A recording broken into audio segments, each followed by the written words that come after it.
स्वागत आहे तुमचं मोरेताईंच्या रेसिपी चॅनल मध्ये।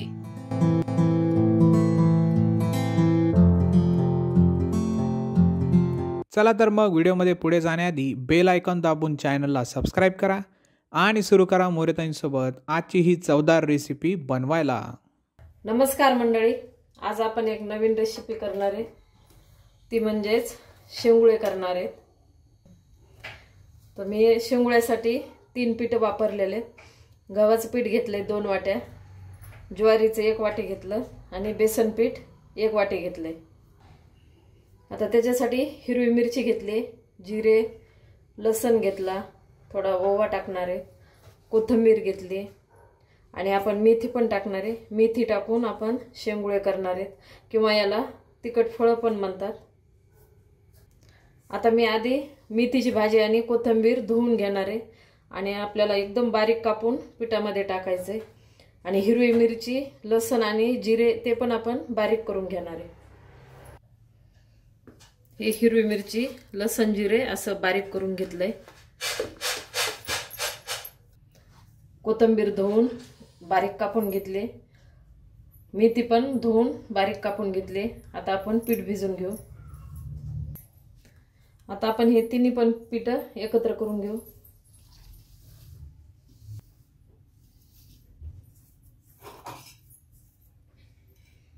हे मिरचीचं वाटण आता पिठामध्ये टाकू आपण। लसूण जिरे थोडे जास्तच वापरायचे, म्हणजे मग शेंगुळे ना एकदम चवदार लागते।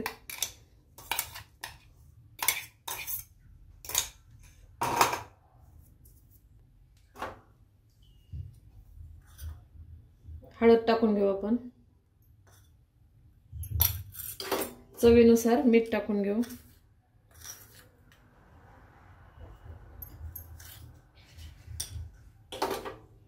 आता ही कोथिंबीर कापलेली ती पण टाकू, मेथी टाकू,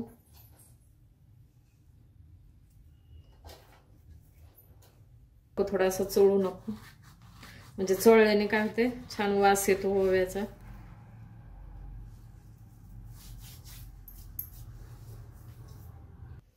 आता आपण हे पूर्ण मिक्स करून घेऊ आणि पाणी टाकून भिजवून घेऊ पिठाला। आता आपण पाणी टाकून भिजवून घेऊ। हे थोडं भांड विसळून मी असं घेतलं, ते पाणी टाकून देते आधी।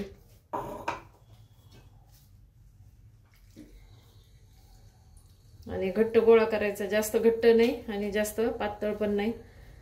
आपले शेंगुळे असे हातावर वळता आले पाहिजे असं आपल्याला पीठ भिजवून घ्यायचंय।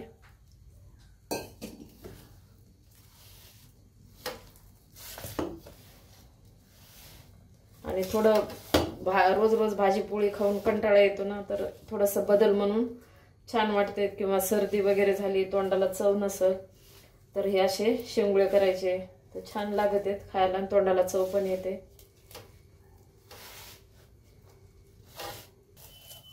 पीठ आपलं आता भिजून झालेलं आहे आणि याला काही असं म्हणजे भिजत वगैरे ठेवायची काही गरज नाही। आपलं गॅस पेटूपर्यंत किंवा कढई गरम होईपर्यंत ठेवायचं थोडा वेळ भिजून आणि लगेच करायला सुरुवात करायची। आता बाजूला ठेवून देते थोडा वेळ। आता आपण शेंगुळे करायला घेऊ। थोडंसं हाताला पाणी लावायचं।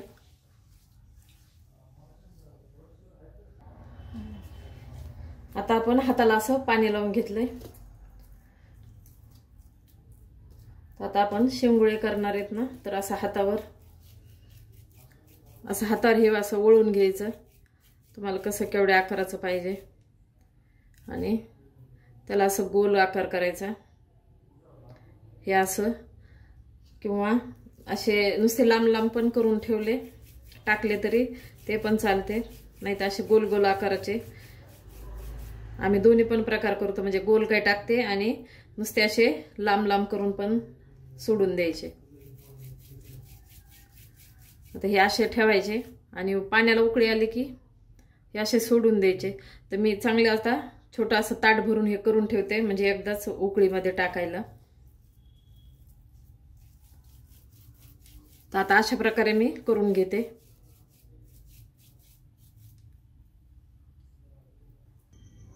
आता हे असे शेंगुळे करून घेतलेत मी, हे असे काही लांब आणि असे गोल गोल.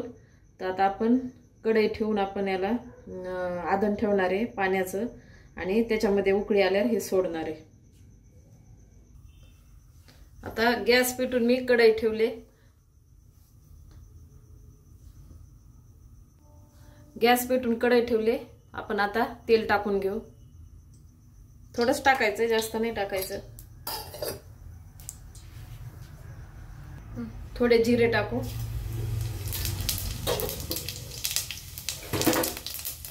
जिरे चांगले तडतडले की आपण आता पाणी टाकू.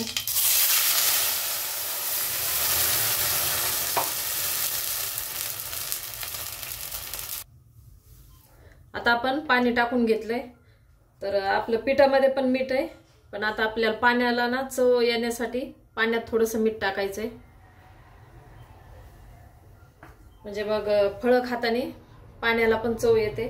आणि जर सर्दी झाली असेल ना तर याच्यातलं उकळलेलं पाणी आहे का तर ते प्यायचं, एकदम चव तोंडाला ना एकदम चव येते आणि सर्दी पण कमी होते त्यानं. आता आपण उकळी आणून घेऊ आणि नंतर आपल्याला शेंगुळे सोडायचे. आता पाण्याला चांगली उकळी आली. अशी उकळी आल्यावरच हे शेंगुळे केलेले आहे का ते सोडून द्यायचे, म्हणजे एकाला एक चिटकत नाही. तर आता आपण हे पाण्यामध्ये सोडू. थोडे असे पहिले ना असे थोडे बाजूला बाजूला सोडायचे, एकत्र नाही टाकायचे. आता हे जेवढे केले का मी तेवढे असे टाकून घेते.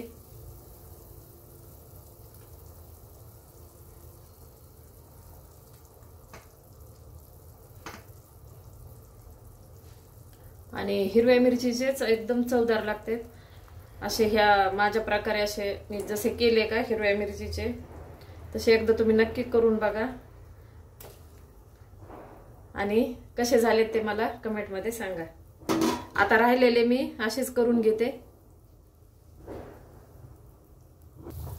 ते पाहता अशी चांगली उकळी येऊन असे वर तरंगले ना तर मग दुसरा राऊंड टाकायचा, म्हणजे मग अजिबात एकाला एक चिटकत नाही. आणि पीठ थोडं सैलसर घ्यायचं, म्हणजे मग खाताना पण एकदम नरम लागते. आता आपण दुसरे केलेले मी टाकून देते आणि गॅस असा टाकताना एकदम फुल ठेवायचा, म्हणजे मग चिटकत नाही.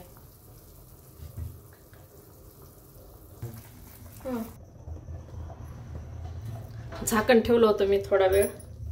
आता शेंगुळे आपले शिजलेले, तर मी आता काढून घेते. गॅस बंद केला. आता आपण काढून घेऊ. हे असे छान शिजलेत. अशा प्रकारे शेंगुळे तयार आहे. एकदा नक्की ट्राय करा आणि कमेंटमध्ये कळवा. तुम्हाला हा व्हिडिओ आवडला असेल तर लाईक करा आणि अशाच प्रकारच्या चवदार आणि चमचमीत रेसिपीसाठी सबस्क्राईब करा आणि कमेंटमध्ये कळवा तुम्हाला कोणत्या रेसिपीज बघायला आवडतील. पुन्हा भेटूया एका नवीन रेसिपीसह एका नवीन व्हिडिओमध्ये. धन्यवाद.